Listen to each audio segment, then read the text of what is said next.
Good evening, live at Pompeii on this.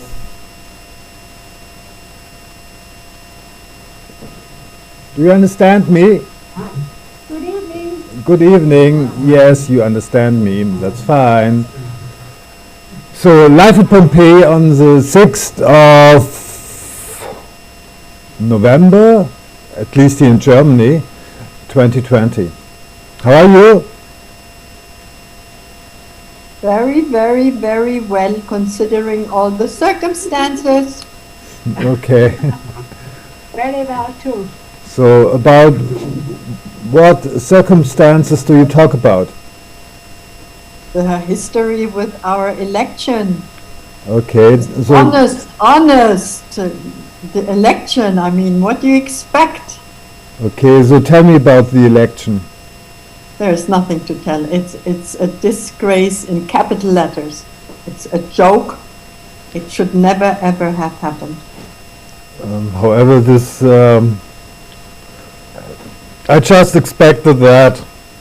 So I think this guy Joe Biden really talked about this fraud. Is it? Do you know that? Yeah, he mentioned it, yeah.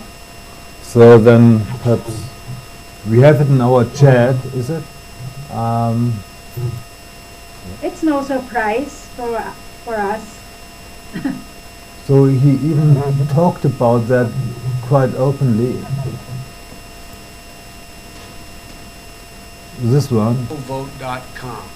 Secondly, we're in a situation where we have put together, and you guys did it for our the President Obama's administration before this.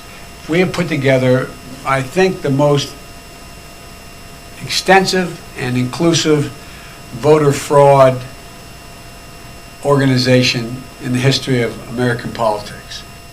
So he put it really bluntly in words, is it?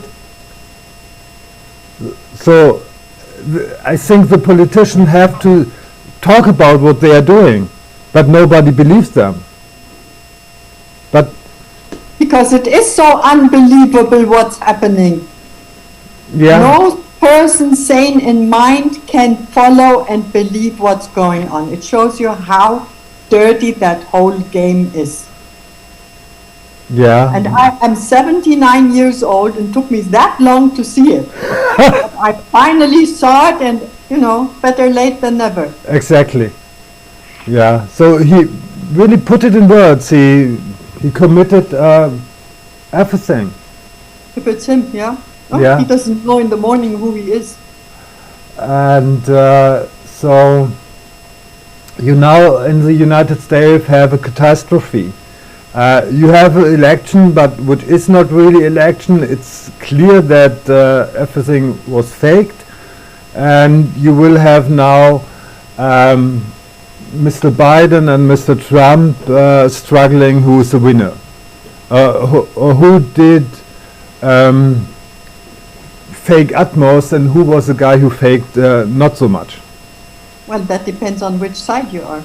Yes, but both guys are politicians, and Yeah, but one is a correct politician and one is a dirty politician. And you never speak openly about politics in this country, otherwise you will be beaten up right now, depending where you are. I'm in Arizona. okay. So Not be honest anymore. I had a lot of hope in Donald Trump. Good for you. Yes. So even 4 years ago, I mentioned it very public here in Germany that please do everything but not Hillary Clinton. Please, please not Hillary Clinton. And yes, Trump had a really hard time. The whole media were against him. And some things I did not understand.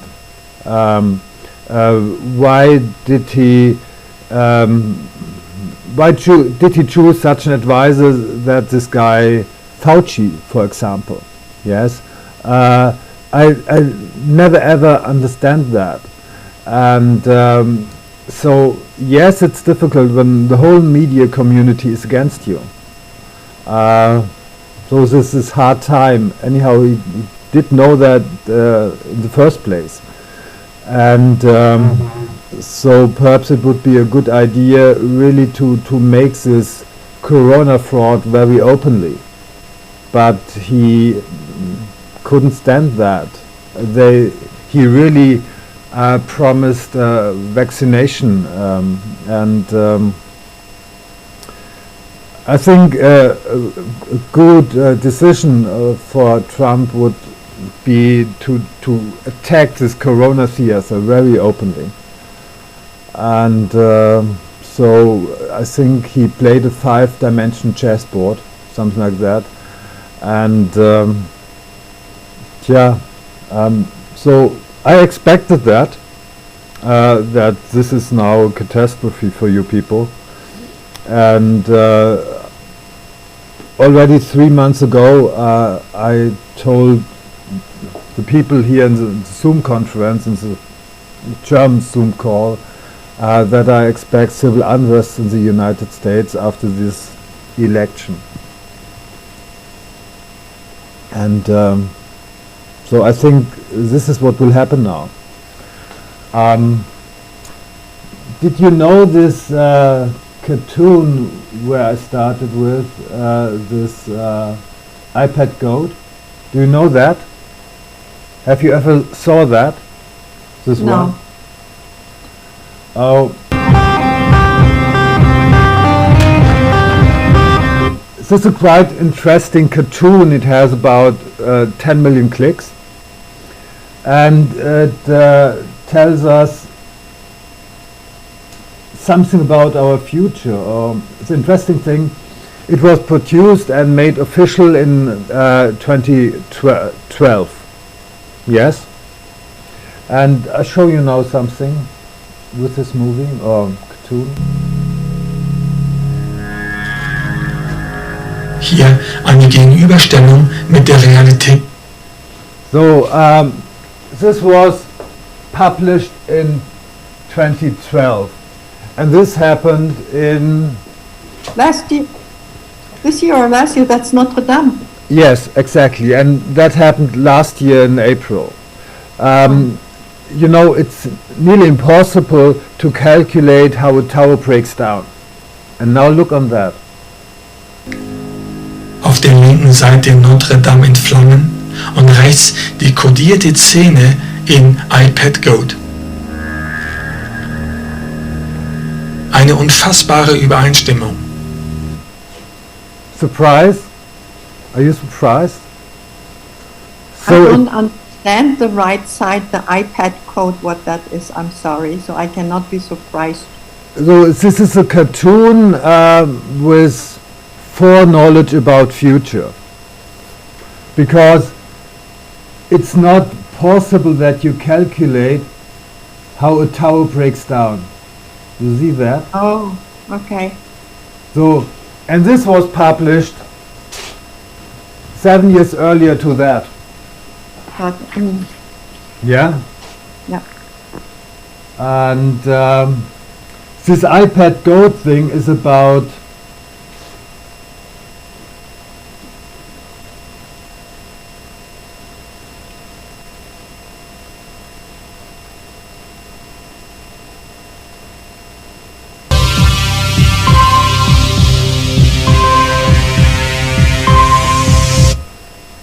this one.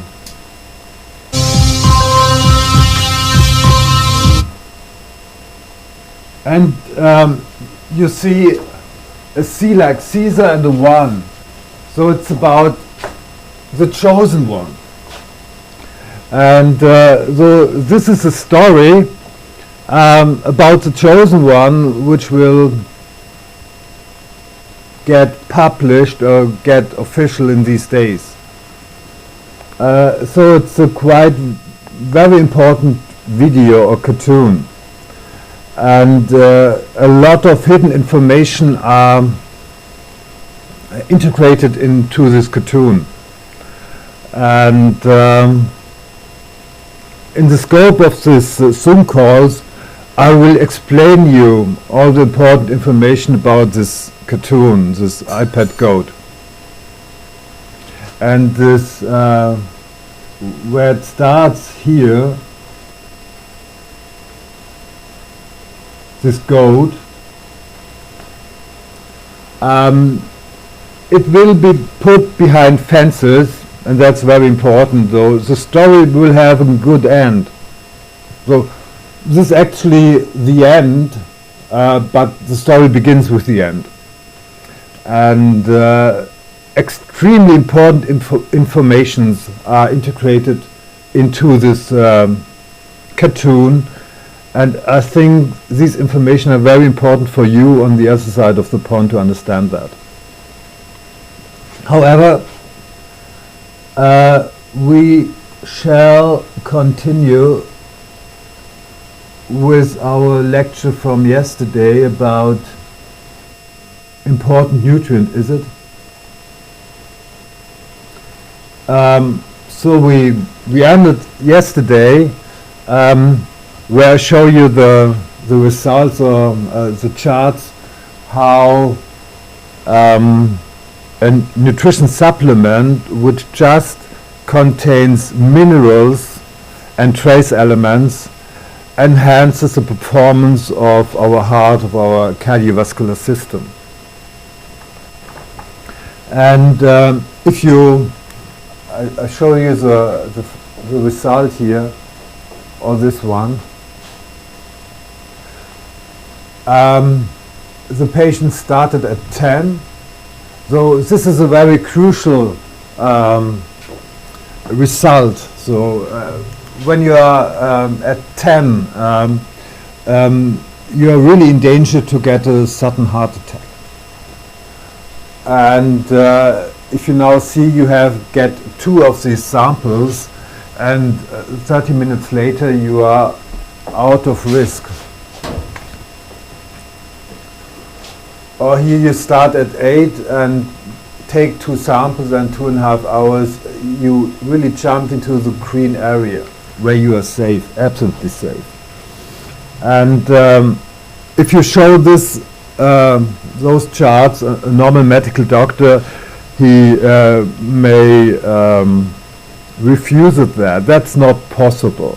So there are billions of dollars you investigate to produce a pharmaceutical, and now you get better results by just the nutrition supplement.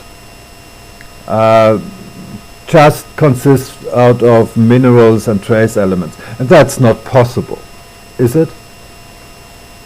And so it looks like a trick or like magic, but it's anything but that. The actual effect is the following. So it's important to get all those minerals you have in our soil in a perfect bioavailable structure. And the most important, or the most the number 1 mineral by weight in our earth and in our soil is, do you know that? What it is? The number 1 mineral when you dig a hole into the soil. Do you know what, when you pick up soil from a chemical viewpoint, do you know what you have in your hands? No. Foremost, you have silica, silicium dioxide, SiO2. Yeah. So this is by weight the most important thing you have in your soil. And in Germany you have specialists in nutrition, so professors who give lectures about all important nutrients, and they are telling us that the most important mineral of the soil by weight is not important for us. So they tell us silica isn't important for us. We don't need that. Yeah? Strange art of thinking they do have. However, you know, when you have an electronic device, a gadget, something like that, you have such a small bag where you have denoted silica. Yeah, and the thing is with silica, it has a surface. If you really look in a micro, exactly that. Yeah, yes, Donna, it's that. And the special thing with silica is the surface is it's like a atomic glue. So the surface attacks all kind of substances, and it doesn't release it anymore. So it's like a glue. And when the particles become very, very small, these particles stick to bigger particles, to bigger things. Yes? And the other characteristic is that the surface of a colloidal structure, of a colloid structure, so it's very, very small. They are not saturated from an energetic viewpoint and attract electrons from the water, the surrounding water. So it has an electrical field, an electrical charge. And when it is bioavailable, it's absorbed into your blood system. And when it absorbed and goes into your blood, it makes different things which are very important for us. So when our blood is very clumsy, when the red blood particles, the red blood cells stick to each other, we have a problem to circulate blood. The whole blood system has a problem. But the red blood cells are the transporters for the oxygen. So we only can circulate the oxygen in our body if it's easy to circulate the blood. And this is a microscopic photograph, and here you have a heart disease problem or a problem with your cardiovascular system. And when those colloidal silica particles go into the bloodstream, yes, they stick to the red blood cells, they glue to the red blood cells and transmit their charge, their electrical charge. So those red blood cells where the silica particles stick to, they are now covered by very small colloidal silica particles, and by that the electrical charge is in this mantle, in this new silica surface of the red blood cells. And by that the red blood cells are equally charged. And by that you have this repelling effect. So the red blood cells repel from each other, and they are now again free to flow. So this is not magic, that nutrition supplement really enhances the capability of our blood to again circulate in a very good and favored manner. So, but the German specialists in nutrition say this is not important. Can you imagine that? So it's quite obvious when you really have a nutrition supplement with very high bioavailable silica particles, that at the moment, in the moment when you take it, yeah, your whole blood circulation system improves, the supply of oxygen improves. And so this is not magic, it's just logic, or it just makes sense. So in one of our seminars, we also test our seminar participants with, we call it dark field microscopy. So at the beginning, this participant has this sticky red blood cells, and 8 hours later, at the end of the day, when the participants have a lot of minerals, did take a lot of minerals, the blood looks like that.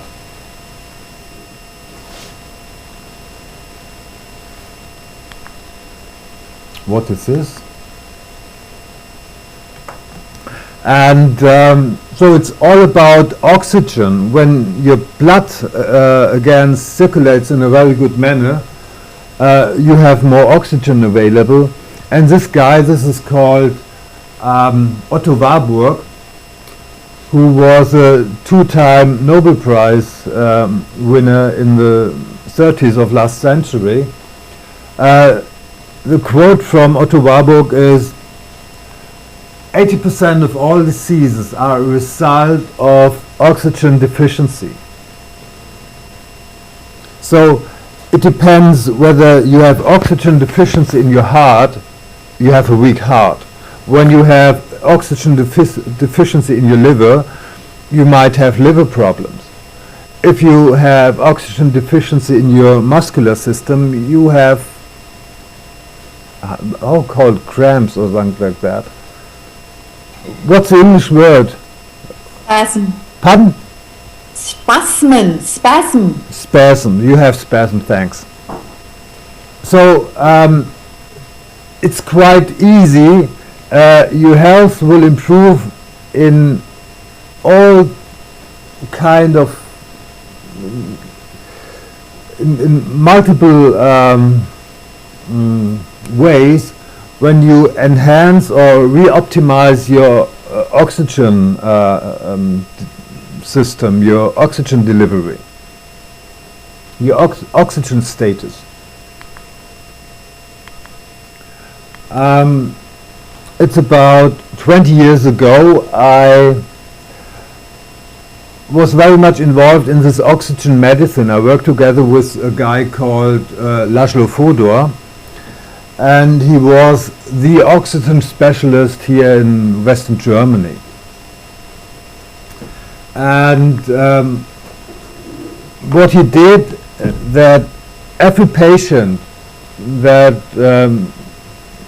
went to him, the first thing what he did, to get some blood, get a sting into his ear, and then the oxygen content of the blood was measured. And normally in the medical community they have an assumption that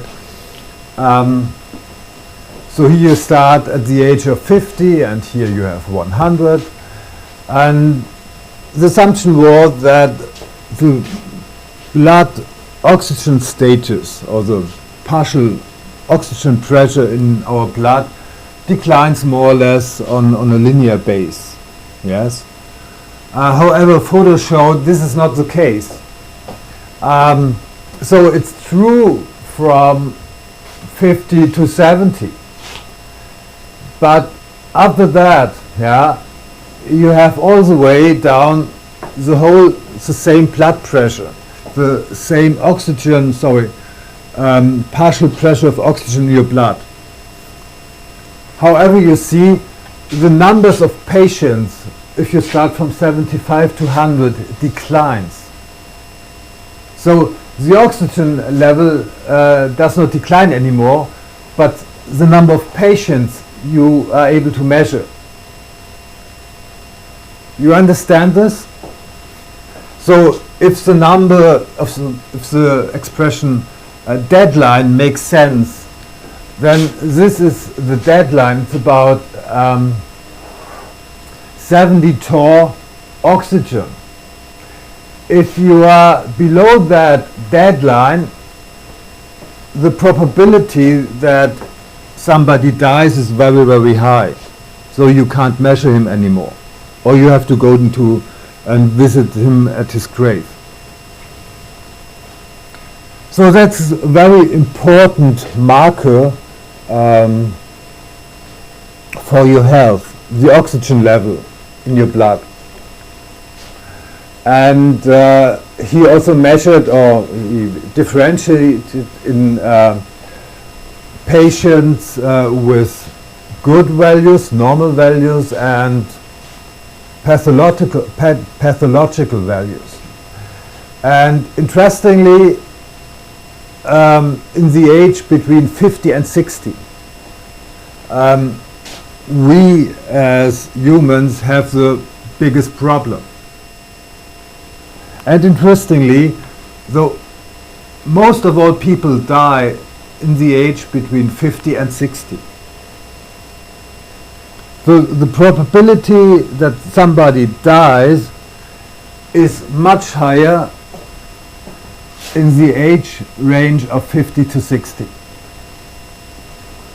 So if you survive this critical age, the probability that you die in a special time range decreases.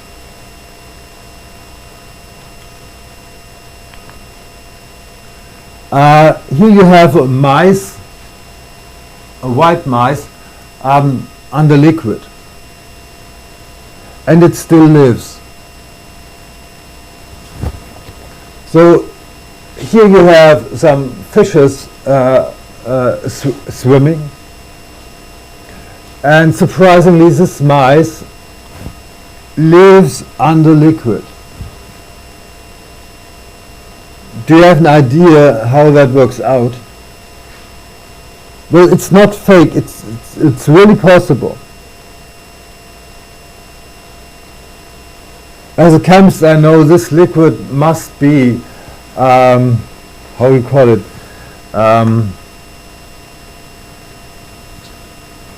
tetrachlorine carbon, or carbon tetrachlorine. So it's a very dense liquid. Do you have an idea how that works out? No. No. This happens in an oxygen high pressure chamber. You have about 3 or 4 bar oxygen, 100% oxygen, or nearly 100% oxygen, perhaps 80-90% oxygen. So oxygen goes into the liquid, and the pressure of oxygen in this liquid, in this organic liquid, is quite high. So the oxygen supply is always high enough. Normal water, when you inhale it, you have a quite low oxygen content. But here the oxygen flow is enough to support life. So people actually die when the oxygen supply decreases under a special level. And this now, with that now you may understand how important it is if the oxygen flow in your body is re-optimized by colloidal minerals. And they do that.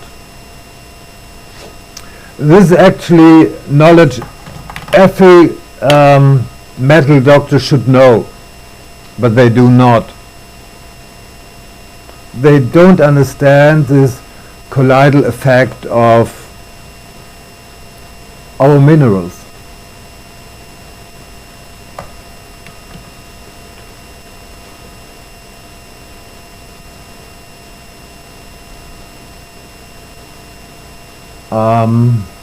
Okay. I perhaps will show you tomorrow in this iPad Gold.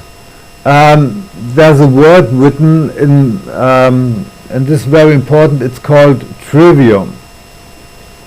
And perhaps I start something else, or I jump a little bit.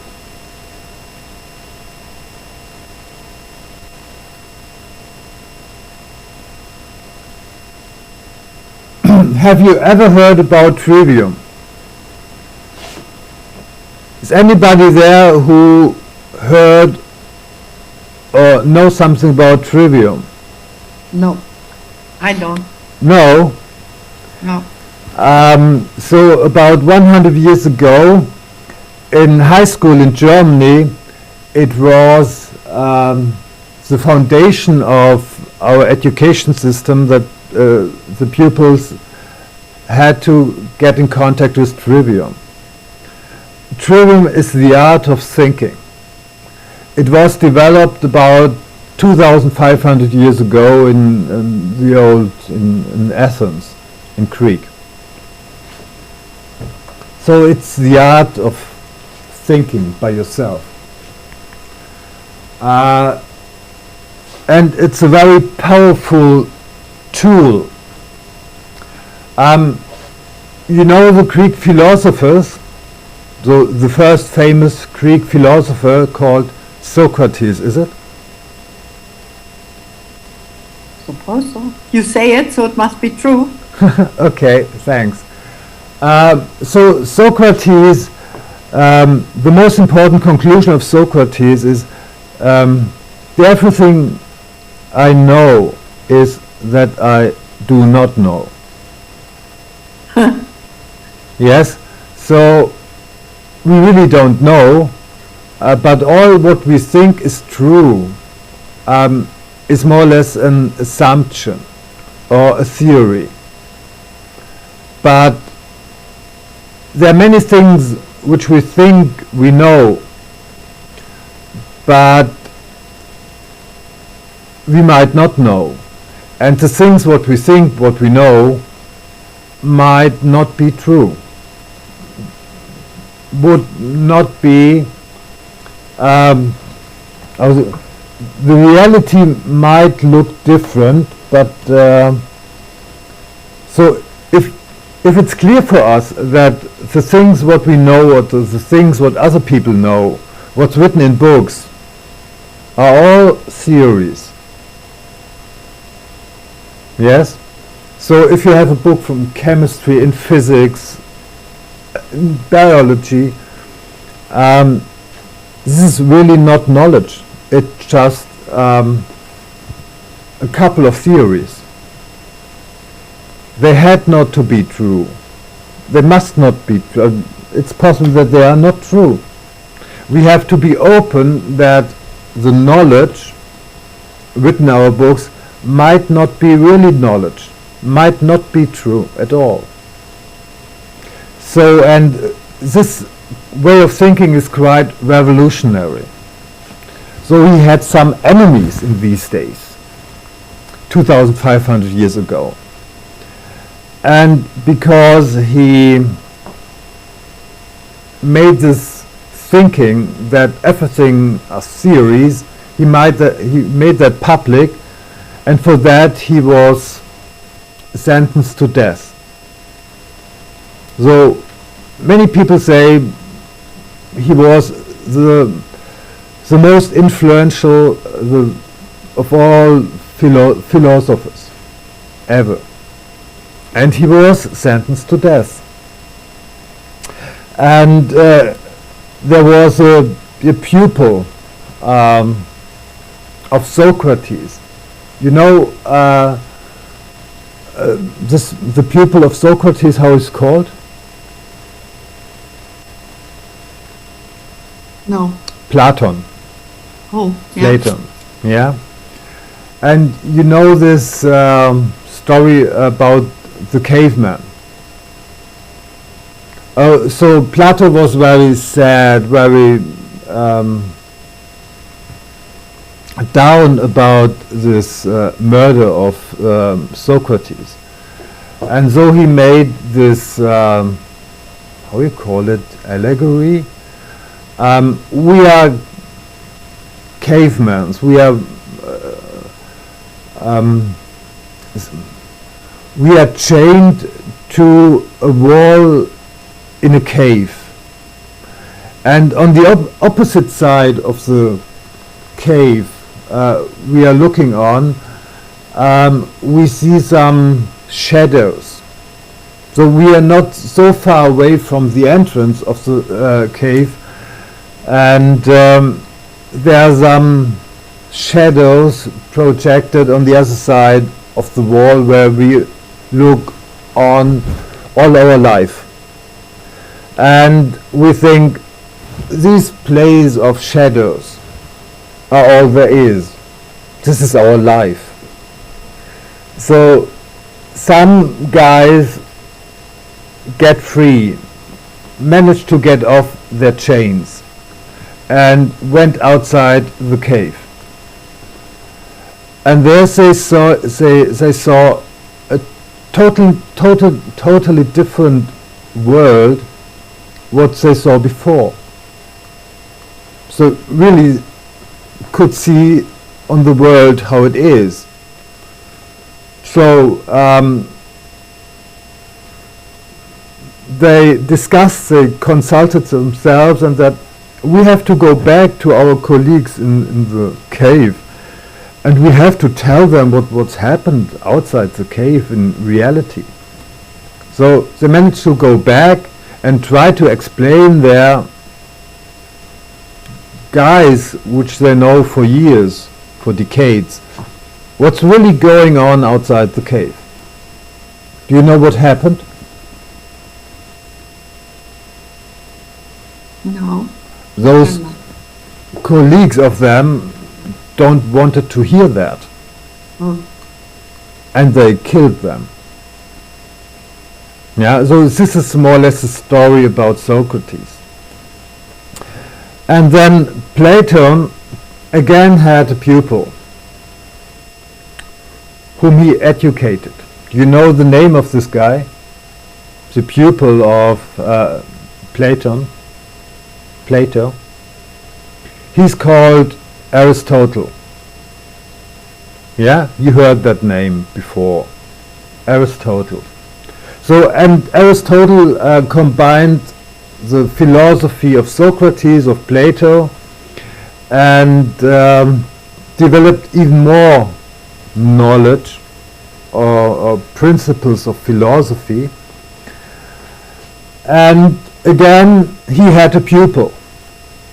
Do you know the name of the pupil of Aristotle?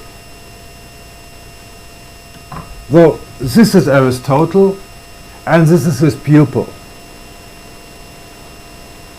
And this guy really became very famous. Do you know the name of this guy? It's called Alexander the Great. Oh. Okay, so Alexander the Great,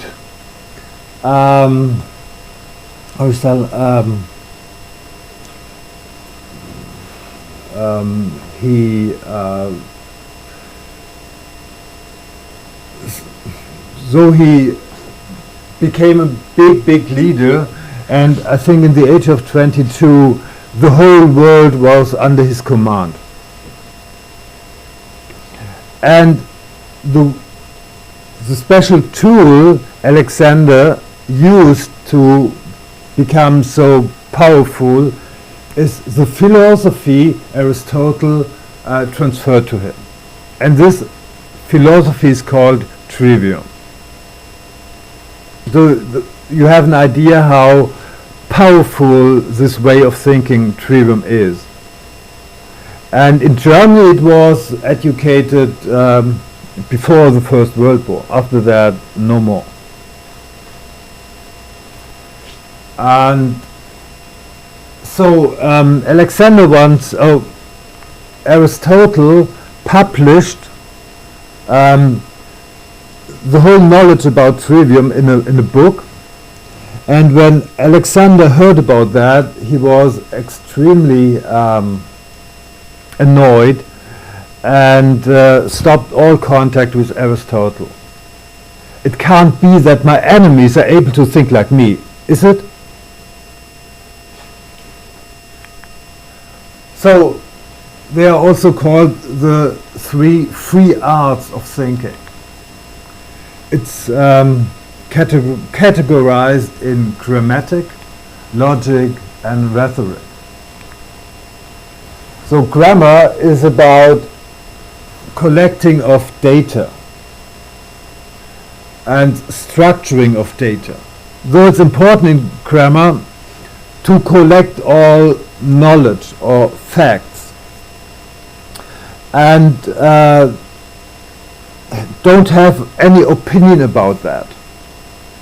You just take in all the facts, all the data, and you do not evaluate them. You do not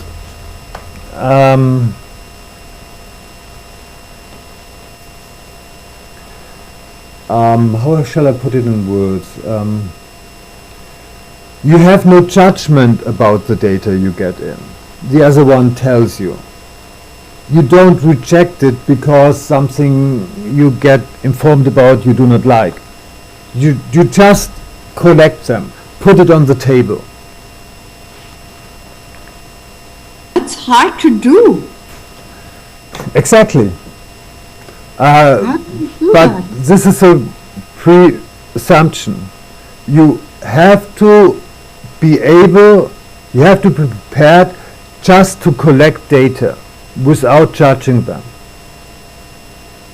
This is grammar. So you are prepared to get all the information you might not want to hear.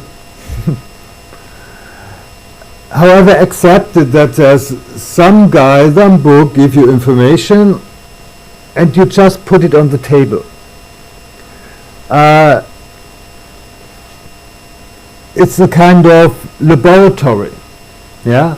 You get the information, put it on the table, and you don't say this is good information, this is bad information. It's just information. It might be wrong, it might be true, it might be helpful, it might be the opposite. And you're prepared to even collect information you absolutely do not like. And it's absolutely opposite to your paradigm of the world.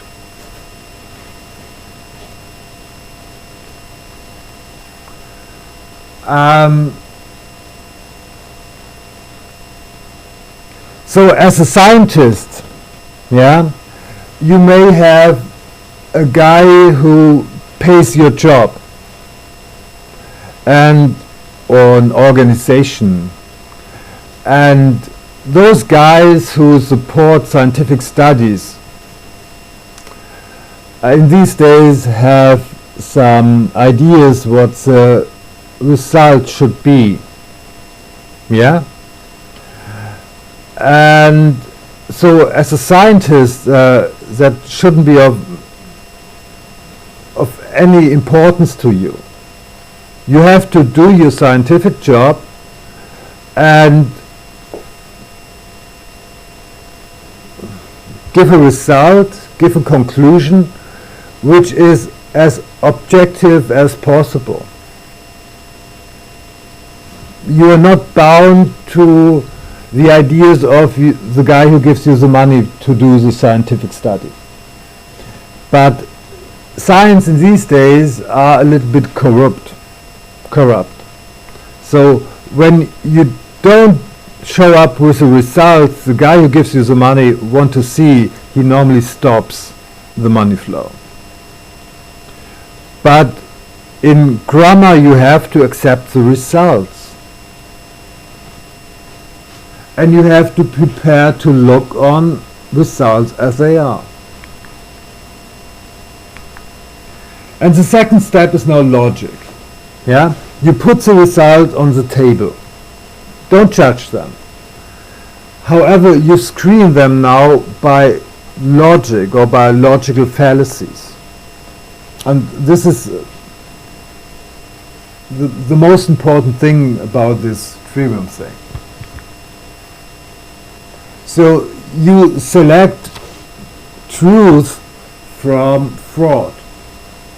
for example. And finally, you have rhetoric. Rhetoric is nothing to manipulate people. But rhetoric is, you have to put the things you understand in words, in sentences. And you have to speak those words loud.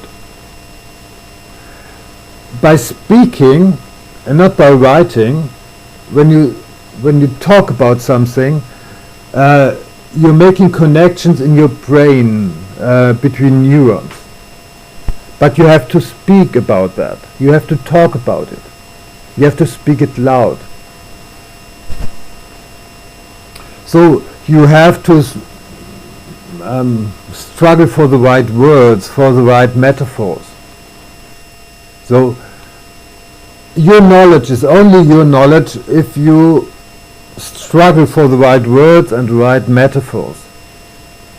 So you produce those words and sentences. So you will never forget it because you made the sentences, you made these words.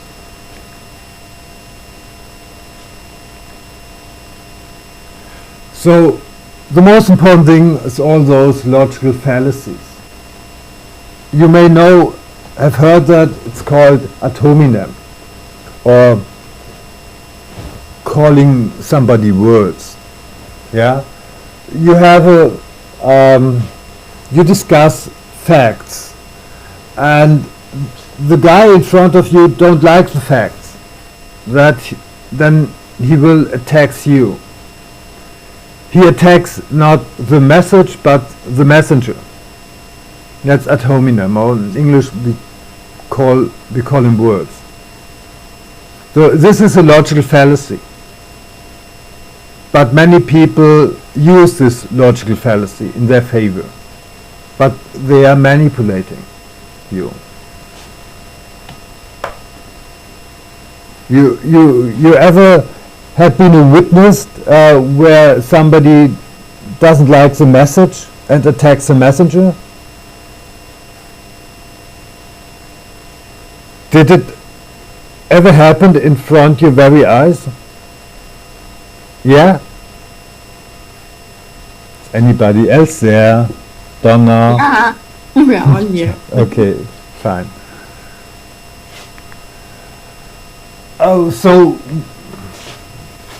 a very popular word for that is calling somebody conspiracy theorist. Is it? So, if somebody don't like the message, it comes from conspiracy theorist.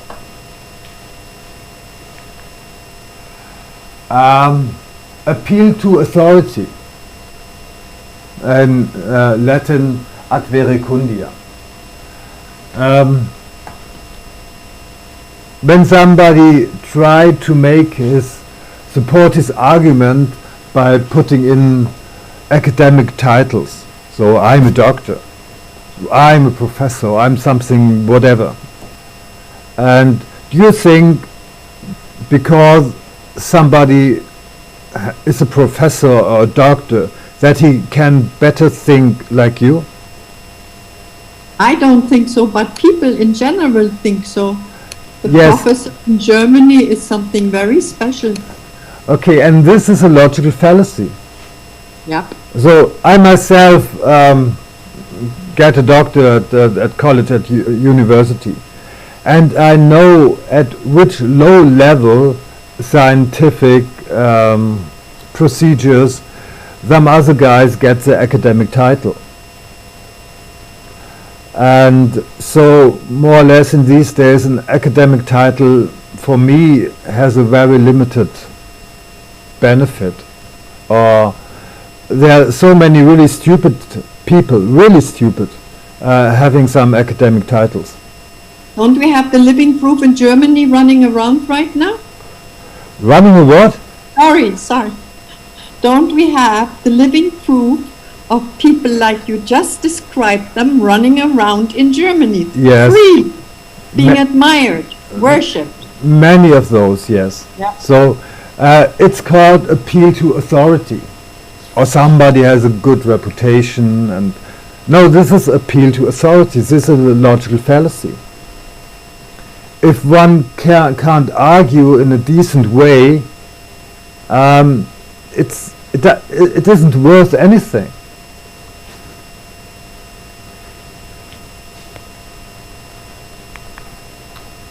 So dentists encourage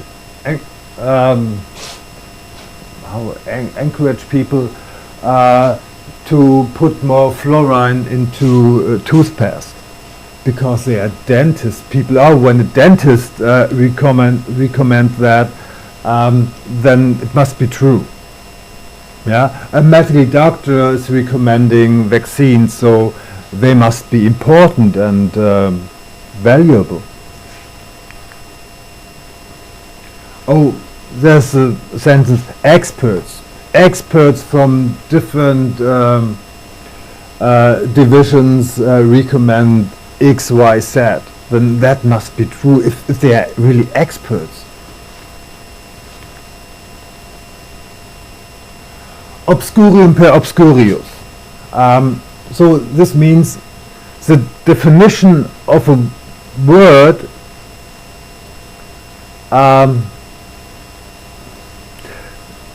you try to explain a word where this explanation is even more complicated than the word itself. So this is something in the medical community, they really do like that. They try to talk in very complex sentences and complex wordings, where it actually is a very easy, very obvious situation, or so some experts, especially in the medical area, try to explain easy things extreme complex, extreme complicated. So this is a logical fallacy. So if you really understand something, you will manage to explain it in plain, easy words, which make common sense. But if you want to hide the truth, you make easy things very complicated. And this is called obscurium per obscurium per obscurius. So it's very interesting if you know all these logical fallacies, and you are attacked by logical fallacies. You just give the answer, the other guy, the description of this logical fallacies. This is ad hominem. This is obscurius per obscurium. This is appeal to authority. And you will break his pattern. So this other guy will notice, you have some knowledge. You have some knowledge to defend yourself against to be manipulated. Yeah? So the knowledge about logical fallacies is extremely worthy, extremely valuable. You have heard about the word, the term free radicals, is it? Yeah? You know what free radicals are? Just what it says there.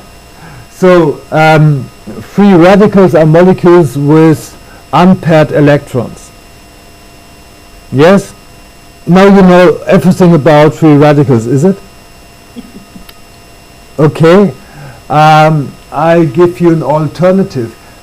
Free radicals are molecules which initiate oxygen stress.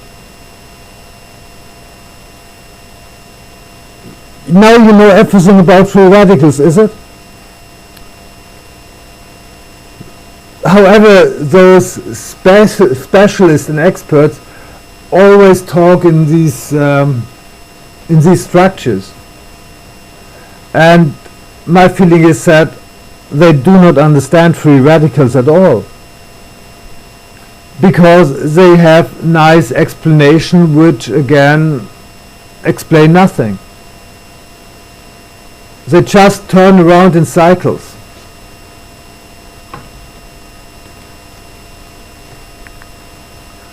Or another word you know is antioxidants. Is it? Yeah. They are substances which protect you against free radicals. So now you know all about antioxidants. Is it? Or an alternative explanation is they reduce oxygen stress. Now everything is clear, is it? Yes? So, this is obscurium per obscurius. Yes? But you know, when they use special words you do not know, yeah? You normally think, oh, they are so educated, they are so smart, is it? Bullshit. Yeah? They are not smart at all. Because if they were smart, they are able to explain you things how they are, in a very easy way, in a way you understand, you could understand. You know, you only have to use such complex word structures to hide for yourself that you do not understand it at all. So when they are not able to make it you to understand, it's very proper that they don't understand it either. But Yeah. I think they know it all. Yes, but this is a logical fallacy. That's obscurium per obscurius. Right. We think they are so educated, we think they are so smart. No. Somebody who really understands something, is able to make it other people also to understand it. So many scientists are hiding between complex words which they do not understand. But we have the assumption, oh, they must be smart. No, not at all.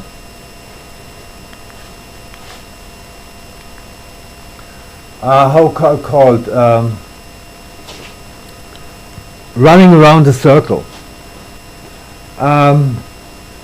They make a statement, in reasoning about the statement, they just repeat the statement, in other words. Like, every woman loves his shoes. They are totally in, they are totally up to date. Every woman loves the shoes because they love it. They love them, or because they are really in, they are really en vogue. Yeah? This is a circle, running around a circle. But in advertising, they use this all the time.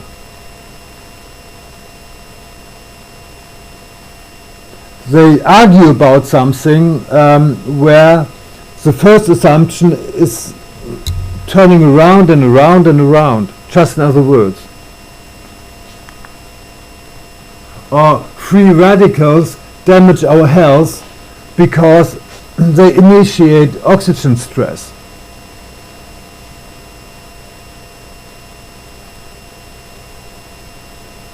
You see the cycle? And this is all what they do about free radicals and antioxidants. Running around cycles, using obscurius per obscurium. And nobody understands what free radicals really are. Free radicals are very important to our health. Style over substance. You know, in former days we have had serious, journalists give us valuable information. In the United States, I think those ladies in front of the camera are called newspapes, is it? Newspapes. Talking about news. So this is style over substance. So we have very modern technology transmitting pictures to you. Very professional talking, but without no substance.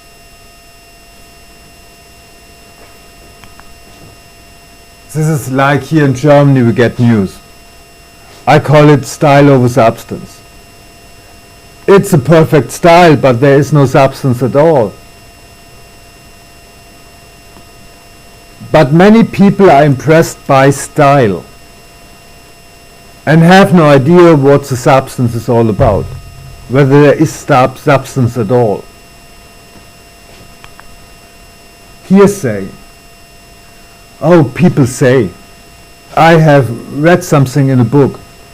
I saw it in television. It must be true, is it? Oh, Joe Biden said it. Obama said it. Oh, yes, it must be true. Or a professor said it. Or a trustful source in Africa told it to me. But I can't disclose it. This is hearsay. It's a logical fallacy. Fishing for data. Scientists love that. They're just picking the data. The guy who paid the study likes to hear. So in science, fishing for data. This is a logical fallacy. So it's so easy to manipulate people with data, which had been cherry-picking. Scapegoating. This is also very popular. If you have a problem, somebody else did it. You always look for a scapegoat, like, how it's called? Lee Harvey Oswald. We always look for Lee Harvey Oswald. Is it? So you see, it's extremely important to understand this trivium, this logical fallacy stuff. Without that, it's so easy to fool you, to fool us. So I think that's enough for today. We proceed here tomorrow. Is this interesting for you, this trivium, this logical fallacy stuff? Yes, we think. Yes. Yes, I think Thinking. I think it's very important.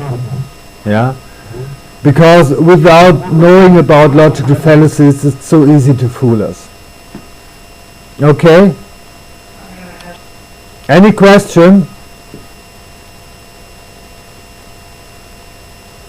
See you tomorrow in good health again. Fine, thanks. So, thank you for tonight. Thank you very much. A big hug and see you tomorrow. Bye-bye. Bye. Thank you. Bye.